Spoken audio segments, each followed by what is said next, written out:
పాకిస్తాన్లో శాంతి భద్రతలు రోజురోజుకు దిగజారిపోతున్నాయి. ఒకవైపు బలోచిస్తాన్, మరోవైపు పీఓకే ప్రజలు ప్రభుత్వానికి వ్యతిరేకంగా తిరుగుబాట్లు చేస్తున్నారు. తమ కనీస అవసరాలు తీర్చడంలో ప్రభుత్వం ఘోరంగా విఫలమవుతోందని రోడ్డెక్కి నిరసన వ్యక్తం చేస్తున్నారు. ప్రజల నిరసనలను షెహబాజ్ షరీఫ్ ప్రభుత్వం ఉక్కుపాదంతో అణిచివేస్తోంది. ఇక తాము పాకిస్తాన్తో కలిసి ఉండలేమని, దేశం నుంచి విడిపోతామని గత కొన్ని సంవత్సరాల నుంచి అటు బలోచిస్తాన్ ప్రజలు, ఇటు పాక్ ఆక్రమిత కశ్మీరీ ప్రజలు షరీఫ్ ప్రభుత్వంపై నిరంతరాయంగా పోరాటం చేస్తూనే ఉన్నారు. ఇక పీఓకే ప్రజలు పాక్ ప్రభుత్వంపై విసిగిపోయి తాము ఇండియాలో చేరిపోతామని అంటున్నారు. పీఓకే ప్రజలు ప్రభుత్వానికి వ్యతిరేకంగా ముజఫరాబాద్లో భారీ లాంగ్ మార్చ్కు పిలుపునిచ్చాయి. ఈ లాంగ్ మార్చ్ను విచ్ఛిన్నం చేయడానికి పాకిస్తాన్ సైన్యం కుట్రలు పన్నుతోంది. లష్కర్-ఏ-తోయిబా, జైష్-ఏ-మహమ్మద్ లాంటి ఉగ్రవాదులను చొప్పించి వారి లాంగ్ మార్చ్ను విచ్ఛిన్నం చేయాలని అనుకుంటుందన్న వార్తలు సర్వత్రా వినిపిస్తున్నాయి. ఇక పీఓకేలో తాజా పరిస్థితులు, పాక్ ప్రభుత్వ ఎత్తుగడల గురించి మరింత సమాచారం తెలుసుకుందాం.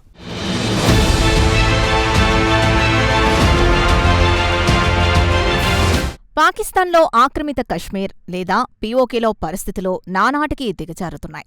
ప్రజాగ్రహం కట్టలు తెంచుకుంటోంది. స్థానిక joint Awami action committee JAAC ఆధ్వర్యంలో ముజఫరాబాద్లో భారీ లాంగ్ మార్చ్కు బుధవారం అంటే జూలై 15న పిలుపునిచ్చాయి. ఈ మార్చ్కు ముందు పాక్ ప్రభుత్వం అణిచివేత చర్యలకు పాల్పడింది. ప్రజా ఉద్యమాల్ని అణిచివేయడానికి పాకిస్తాన్ సైన్యం సరికొత్త వ్యూహాన్ని అమలు చేస్తున్నట్లు వార్తలొస్తున్నాయి.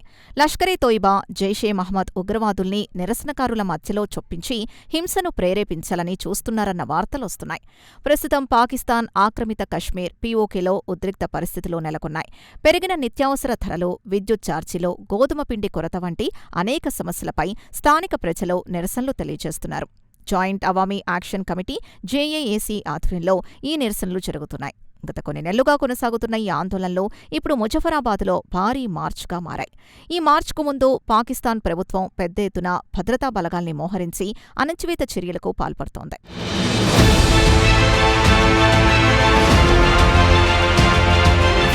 పాకిస్తాన్ ఆక్రమిత కశ్మీర్ పీఓకేలో ప్రజలు దశాబ్దాలుగా పాకిస్తాన్ ప్రభుత్వం పట్ల తీవ్ర ఆగ్రహంతో ఉన్నారు. ముఖ్యంగా ఆర్థిక దోపిడీ, రాజకీయ ప్రాతినిధ్యం లేకపోవడం, మానవ హక్కుల ఉల్లంఘనలు వంటి అంశాలపై ప్రజలు తరచూ ప్రభుత్వానికి వ్యతిరేకంగా నిరసనలకు దిగుతున్నారు. ప్రస్తుత నిరసనలకు ప్రధాన కారణం అధిక ధరలు, విద్యుత్ ఛార్జీలు, సబ్సిడీపై గోధుమ పిండి లభించకపోవడం తదితర అంశాలని చెప్పుకోవచ్చు. నిత్యావసర సరుకుల ధరకు నిరసనగా పీఓకేలోని జాయింట్ అవామీ యాక్షన్ కమిటీ జేఏఏసీలో ఈ సమస్యలపై గత కొన్ని నెలలుగా ఆందోళనలు నిర్వహిస్తోంది. దీంతో బుధవారం నాడు ముజఫరాబాద్కు జేఏసీ లాంగ్ మార్చ్కు పిలుపునిచ్చింది. స్థానిక ప్రభుత్వంతో జరిపిన చర్చలు విఫలం కావడంతో ఈ నిర్ణయం తీసుకున్నారు. జేఏఏసీ 38 డిమాండ్లతో ఒక చార్టర్ను ప్రభుత్వానికి సమర్పించింది. ఇందులో 53 మంది సభ్యులున్న పీఓకే శాసనసభలో 12 శరణార్థి సీట్లను రద్దు చేయాలని డిమాండ్ ఒకటి. పాకిస్తాన్ రాజకీయ పార్టీలు ఈ సీట్లను ఉపయోగించి పీఓకేను నియంత్రిస్తున్నాయని నిరసనకారులు ఆరోపిస్తున్నారు. గతంలో ఈ నిరసనలపై పాకిస్తాన్ రేంజర్లు కాల్పులు జరపగా రావల్కోట్, సుదనోటిలో కనీసం 8 మంది నిరసనకారులు ప్రాణాలు కోల్పోయారు. కాగా గత 36 రోజులుగా జరిగిన ఆందోళనలో మొత్తం 73 మంది మరణించినట్లు తెలుస్తోంది. కాగా గత నెల ప్రారంభంలోనే స్థానిక ప్రభుత్వం జేఏఏసీని 2014 నాటి ఉగ్రవాద వ్యతిరేక చట్టం కింద నిషేధించింది.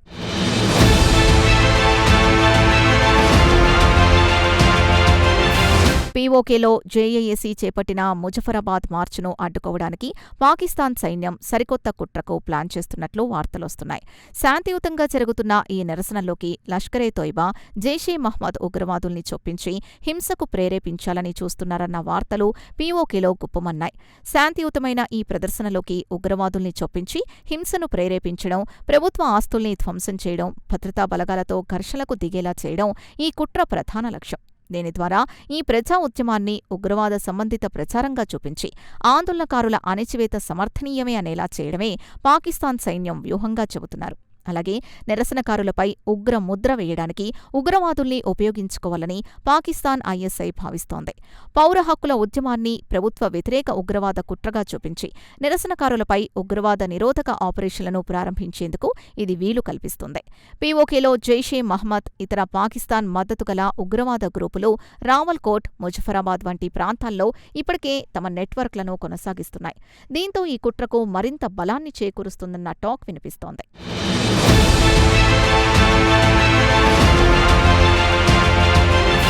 పీఓకేలో శాంతియుత నిరసనల్ని ఉగ్రవాదంతో ముడిపెట్టి అణిచివేయాలనే పాకిస్తాన్ సైన్యం పన్నాగం పీఓకేలో తీవ్ర దుమారం రేగింది. పాకిస్తాన్ సైన్యం తన అనుకూల మతపరమైన సంఘీభావ ర్యాలీలను కూడా ప్రోత్సహించాలని చూస్తోంది. ఈ ర్యాలీలను ఉగ్రవాద నెట్వర్క్లతో సంబంధం ఉన్న వర్గాలతో నిర్వహించాలని పాక్ ప్లాన్ చేస్తున్నట్లు సమాచారం. దీంతో రాడికలైజ్డ్ సాయుధ ఫ్రాక్సీల ఉనికి ఉద్రిక్తతలను పెంచడమే కాకుండా జేఏఏసీ మద్దతుదారులకు, పౌర సమాజ కార్యకర్తలకు ఇది ప్రత్యక్ష ముప్పుగా పరిణమించనుంది. ద్రవ్యోల్బణం, ఆర్థిక ఇబ్బందులు, సౌకర్యాల కొరత ప్రజల్ని ఏకం చేసింది. స్థానిక సమస్యల నుంచి దృష్టి మరల్చడానికి లష్కరే తోయిబా, జైషే మహ్మద్ అనుబంధ నెట్వర్క్లకు పీఓకే సమాచార వ్యవస్థల్లో ఎక్కువ స్థానం కల్పించాలని పాకిస్తాన్ సైన్యం ప్లాన్ చేస్తున్నట్లు తెలుస్తోంది. పాన్ ఇస్లామిస్ట్ సందేశంతో పాటు భారత్కు వ్యతిరేకంగా రెచ్చగొట్టే ప్రసంగాలతో భర్తీ చేయడం, తద్వారా ప్రజల ఉద్యమం విశ్వసనీయతను దెబ్బతీయడమేనని పీఓకేలో పెద్ద ఎత్తున చర్చ జరుగుతోంది.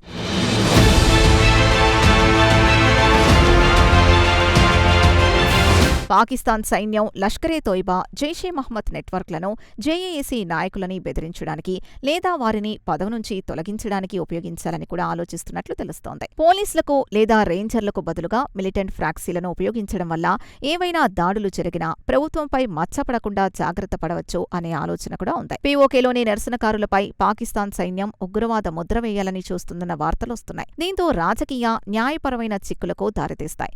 పాకిస్తాన్ ఆక్రమిత కశ్మీర్లో జరుగుతున్న నిరసనల్ని, ముఖ్యంగా జేఏఏసీ లాంగ్ మార్చ్ని ఉగ్రవాద కార్యకలాపాలుగా చూపించడానికి పాకిస్తాన్ సైన్యం ప్లాన్ చేస్తున్నట్లు వస్తున్న వార్తలు తీవ్ర ఆందోళన కలిగిస్తున్నాయి. ఇది పీఓకేలో రాజకీయ అస్థిరతను మరింత పెంచుతోంది. పౌర డిమాండ్లను పక్కదారి పట్టించి తీవ్రవాద ముద్ర వేయడం వల్ల ప్రజాస్వామ్య ప్రక్రియ బలహీనపడే అవకాశం ఉంటుంది.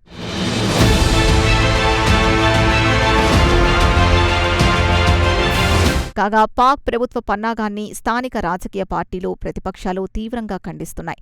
పాకిస్తాన్ ప్రభుత్వం పీఓకే ప్రజల హక్కుల్ని కాలరాస్తోందని, వారి న్యాయపరమైన డిమాండ్లను అణిచివేయడానికి ఉగ్రవాదాన్ని ఒక సాకుగా వాడుకుంటోందని పీఓకే ప్రజలు మండిపడుతున్నారు. అయితే అధికారికంగా ప్రభుత్వం నుంచి ఈ ఆరోపణలపై స్పందన రాలేదు.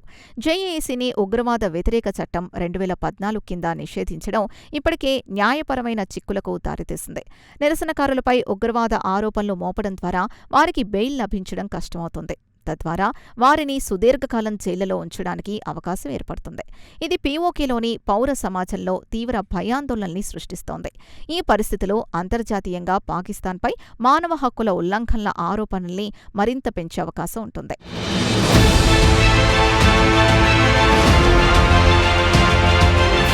పీఓకేలో పాకిస్తాన్ సైన్యం ఉగ్రవాదుల్ని చొప్పించి హింసను ప్రేరేపించాలనే ఆలోచన సామాన్య ప్రజల జీవితాలపై తీవ్ర ప్రతికూల ప్రభావం చూపుతాయి.